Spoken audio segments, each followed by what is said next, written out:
Voici près de 25 ans que Nathalie Loudot subit les effets d'une maladie rare. Toujours déterminée à garder une autonomie lui permettant de travailler, elle souhaite acquérir un véhicule adapté. Mais devant le coût prohibitif du projet, Nathalie n'a eu d'autre choix que de passer outre sa réserve pour se lancer dans une collecte de fonds via son association SAT, Solidarité, Autonomie, Travail. La maladie, elle est apparue déjà en 89. Alors au tout départ, j'étais déjà avec Jean-Philippe et un jour, je suis restée clouée au lit, carrément. Et je ne pouvais plus bouger, il n'y avait plus que la tête qui bougeait. Donc on a fait des recherches, et on a trouvé une polymyosite. Donc c'est une maladie des muscles. Ça a été concrétisé. Par contre, pour lui, il n'y avait pas que ça. Donc il y a une thyroïdite d'Hashimoto aussi. C'est un peu des dérivés de maladies du téléthon. Ça engendre une grosse fatigue musculaire. Donc après, il faut arriver à la gérer.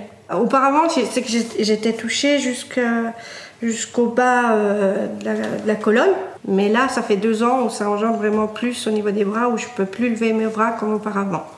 Le projet de la voiture était indispensable pour pouvoir garder ma fonction de travail. Parce que c'est vrai qu'à la maison, c'est un peu lourd, parce que je ne peux pas faire grand-chose. Et au travail, je me sens servir à quelque chose. La voiture qui est là, c'est plus possible du tout. C'était possible quand on l'a fait aménager il y a 12 ans, mais là, maintenant, c'est plus possible du tout, parce que sa maladie est tellement évoluée. Il y a 12 ans, elle avait énormément plus de force que maintenant. Il faut toujours appuyer sur le double volant pour accélérer. Et j'ai pas de direction assistée. Sa voiture, elle la prend que 2 fois dans la semaine. Elle pourrait pas la prendre pour autre chose. Elle la prend que 2 fois parce que c'est tellement dur de conduire avec cette voiture. Le fait de ces transferts, le fait qu'il n'y a pas de direction assistée, qu'il n'y a pas de... C'est un vieux système d'accélération, quoi. C'est un simple axe qui est percé dans la colonne de direction. La force qu'elle met dans les mains pour accélérer, c'est ce que nous, on met dans les pieds.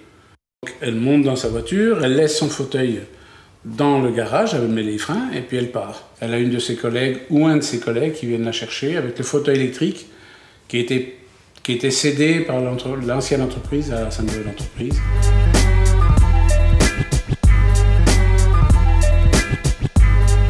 Nathalie est arrivée chez nous il y a 2 ou 3 ans avec sa vieille voiture, son vieux fauteuil roulant, le fauteuil électrique qui est arrivé un petit peu avant. Le souci, c'est que le fauteuil électrique reste ici dans nos locaux. Donc on va la chercher quand elle arrive, quelqu'un va la chercher avec le fauteuil électrique, elle se sort de sa voiture pour se transférer dans le fauteuil électrique. Elle vient ici et le soir, on fait l'opération inverse. Ça fait 2 ans et demi qu'on travaille ensemble, donc c'est une fille très gentille. Il n'y a vraiment pas de souci avec elle. Donc elle travaille donc le mardi et le vendredi et je m'occupe d'elle. Donc tous les matins, j'emmène son fauteuil à sa voiture. Je l'aide au quotidien. Et voilà, à 4 heures quand elle s'en va, je l'accompagne, je l'aide à se rhabiller, se remettre son blouson et puis j'emmène ses affaires, son sac et tout. Voilà. Et puis en fin de compte, on a une relation de confiance. Entre midi et 2, par contre, je retourne manger chez moi. Donc c'est Ghislaine qui prend le relais. Donc moi, je l'accompagne dans l'ascenseur et on déjeune ensemble. Mais ce qu'on fait, si vous voulez, ce qu'on fait, nous, on le fait naturellement. Il n'y a pas de contrainte de quoi que ce soit. Et en plus, Nathalie, c'est une personne qui est toujours souriante, qui est toujours de bonne humeur. Son handicap, elle n'en parle jamais. Là, on le sait parce qu'elle a ce projet d'acheter un véhicule qui coûte extrêmement cher et elle a besoin d'argent. Elle se démène comme un beau diable pour trouver des solutions. Voilà, c'est Nathalie, quoi. Nathalie, souriante, naturelle. En plus, elle est très compétente. Elle a un boulot qui n'est pas facile. Quand j'arrive, comme je suis déjà fatiguée, il faut que j'ai un temps de repos avant de commencer mon travail. Donc c'est un peu dommage, quoi. Tandis que là, j'arriverai et je pourrai être tout de suite opérationnelle sur mon poste de travail. Et je pense que tout le monde peut y gagner, aussi bien moi que même mon employeur. Mais c'est vrai que de travailler, pour elle, c'est une bouée de sauvetage, oui. Mais j'ai toujours besoin de quelqu'un. Alors qu'avec le nouveau véhicule, je serai vraiment autonome à 100%. Je pourrais aller aussi en course et puis soulager un peu mon mari qui fait beaucoup de choses pour moi, quoi. Mon mari et mon fils Bastien.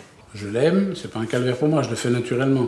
Mais elle se sentirait encore plus épanouie si elle pouvait se débrouiller toute seule. On a dit qu'il faut absolument qu'on trouve une solution, mais on savait que tout seul, on ne pouvait pas y arriver. Donc j'en ai parlé un petit peu autour de moi, ça m'embêtait beaucoup, c'était très lourd de prendre sur moi de monter cette association.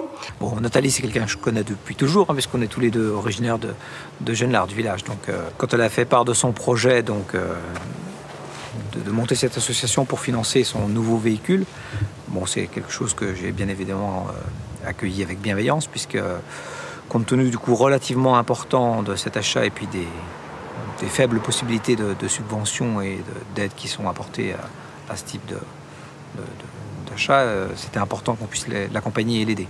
Ça m'a tellement boosté, j'ai dit allez hop, on se lance. Donc on a créé l'association avec 2 personnes de Genelard. Depuis le temps où elle est de plus en plus malade, elle n'a jamais demandé à personne de l'aide. Il faut absolument qu'elle travaille. Parce que si elle ne travaille plus, ce sera encore pire, elle va carrément déprimer. Dans le passé, les gens n'avaient pas du tout la même attitude par rapport au handicap. Et ça, il y a X années, une personne qui était handicapée, on la cachait. Et maintenant, c'est plus le cas, puis heureusement. On essaie par tous les moyens que cette personne ait une vie normale. Garder une certaine autonomie le plus longtemps possible, garder le contact avec la population, garder une activité sociale, c'est effectivement essentiel. Donc avoir un moyen de locomotion, ne pas dépendre de quelqu'un, c'est pour les personnes en situation de handicap, je pense que c'est aussi quelque chose qu'il faut qu'ils puissent conserver. Garder sa dignité, aller travailler. Bon, à chaque fois qu'il y a eu qu'on a eu besoin de faire appel à la générosité des Genlardais ou à la solidarité, on sent bien qu'ils sont présents. Je pense, on est quand même un petit village. On a eu déjà pas mal, disons, de dons par rapport aux Genlardais puis à côté, mais il faudrait plus. Il faudrait plus, quoi. Oui, il faut absolument qu'on arrive à toucher plus de gens, plus de je sais pas moi, de sociétés, plus d'entreprises, même plus de particuliers. Alors le budget réel est de 60 000 €, sachant que moi je prends en charge le crédit de la voiture comme une personne valide. Donc le crédit de la voiture coûte 23 000, enfin presque de 24 000 €. Donc ça, nous on fait un crédit nous ce qu'on voudrait aider, c'est au niveau de l'aménagement qui est 36 000 €. Il faudrait au moins qu'on obtienne un maximum d'argent pour l'aménagement. Sachant qu'on a monté un dossier à MDPH. 35 000, moi les 10 000 qu'elle va obtenir, donc il resterait 25 000 à peu près à charge en dons, quoi. Les délais sont courts et longs à la fois, mais enfin bon. Les devis sont valables que, normalement c'était que 6 mois, j'ai réussi à me battre sur un an, mais grand maximum fin octobre, il faut que ça soit concrétisé et signé. On ne se rendait pas compte qu'il allait falloir autant que ça, quoi. Et comme maintenant, donc ça a évolué, puis la technicité de cette voiture n'est plus adaptée, on a fait des recherches, savoir quel véhicule serait le mieux pour elle, pour son handicap. Donc c'est une voiture où la personne peut rentrer avec son fauteuil roulant de ville, que ce soit un fauteuil électrique ou manuel. L'avantage de cette voiture, c'est qu'elle est non seulement, on rentre au poste de conduite avec un fauteuil roulant. Huette Équipement à Cosne-sur-Loire, ils font l'adaptation des postes de conduite pour le handicap de la personne. Il y a énormément de voitures qui existent pour le transport de personnes handicapées, mais pour la conduite avec un fauteuil roulant, il n'y en a pas. L'autonomie, elle est 100% avec ça. Et en plus, cette voiture-là, ce qui se passe, autant une voiture normale, une personne qui fait adapter sa voiture au poste de conduite, pour un handicapé simple, elle ne peut pas prêter sa voiture à quelqu'un d'autre. Avec cette voiture-là, non. Elle peut se clipser en passager et on met un fauteuil normal en conduite et moi je conduis la voiture pour la ramener. Et le jour où elle ne conduira plus, je pourrai encore la conduire, la voiture. Ce n'est pas un investissement à perte. Enfin, si on peut avoir cette voiture, ça va nous faciliter une relation, une vie bien meilleure qu'on n'a pas. On n'est pas malheureux. Il y a sûrement des gens 2 fois ou 10 fois plus malheureux que nous. Mais on n'a pas demandé, elle n'a jamais demandé à être comme ça. Pourquoi cette démarche de demander de l'argent? Parce que, comme beaucoup de gens, on n'a pas de finances à rallonge. Et puis, malheureusement, c'est trop cher, quoi. C'est excessivement cher, quoi. 59 000 € pour une voiture qui a 4 roues, Elle n'a rien de plus qu'elle clignote pas la nuit, enfin elle change pas de couleur, c'est pas une Rolls-Royce, c'est pas... Donc malheureusement, on n'a pas le choix de faire un appel aux dons et puis à la générosité des gens.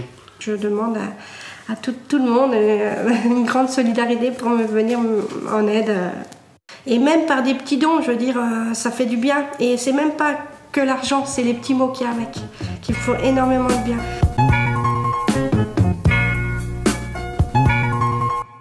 Je vois que les gens sont quand même solidaires, j'ai eu quand même pas mal de dons déjà. Moi, je pense que c'est très très bien que tout le monde s'investisse autour de Nathalie, autour des autres handicapés aussi, pour qu'on puisse leur rendre une vie aussi facile, entre guillemets, que possible. Elle aurait sa voiture, elle aurait besoin de personne. C'est nécessaire pour elle, ça coûte très cher et c'est nécessaire pour elle. Moi, en tant que secrétaire, je me battrai pour elle. Et puis c'est naturel de donner un petit peu de sous à quelqu'un qui a besoin. D'autant plus parce qu'elle veut le faire, elle a besoin de travailler, elle a besoin de vivre comme tout le monde. Il faut se battre, quoi. Moi, je souhaite vraiment qu'ils y arrivent parce que je pense qu'elle le mérite. Hein. J'ai envie d'y croire et puis voilà. J'espère qu'on va y arriver et puis que ça va marcher. Mais j'ai du courage et puis je pense que ça va marcher. Voilà.